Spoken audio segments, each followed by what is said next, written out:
जय श्री गणेश दोस्तों, कैसे हैं आप लोग। हमारी आज की कहानी है स्वाभिमान।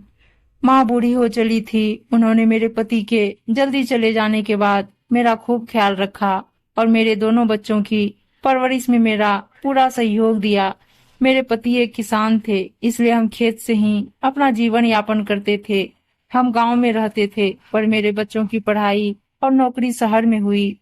माँ ने मुझे अपने बेटे की तरह ही सभी जिम्मेदारियां सिखाई और मैं अपने पैरों में खड़ी हुई। अब उनका अंतिम समय निकट आ गया था। उन्होंने मुझे एक शिक्षा जाते जाते भी दी। उन्होंने मुझे बुलाकर कहा, जीवन में कभी हार नहीं मानना, मोह के चक्कर में अपने स्वाभिमान को कभी मत छोड़ना। मुझे यह बात अजीब लगी। मैं कुछ समझ पाती उससे पहले माँ ने जीवन से विदा ले ली।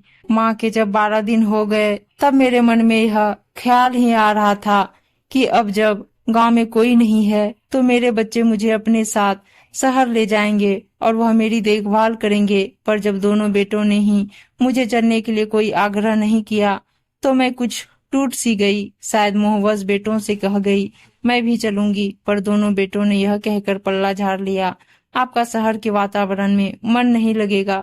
फिर अचानक शांत होकर माँ को याद करने लगी और उनकी अंतिम समय में दी गई शिक्षा ने मुझे संभाला। मैंने मेरे पुत्रों से कहा, तुम्हें कभी मेरी आवश्यकता हो तो मुझसे जरूर कहना। तुम्हारी दादी माँ ने मुझे खेत दिया हुआ है जिससे मैं अपने पैरों में खड़ी हूँ।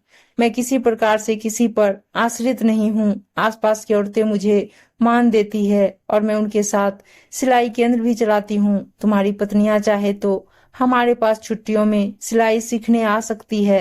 तुम्हारी दादी माँ का दिया हुआ घर बहुत बड़ा है, उसमें प्रौढ़ शिक्षा केंद्र भी जल्दी खोलने जा रही हूँ ताकि हर वृद्ध का अपना स्वाभिमान हमेशा बना रहे।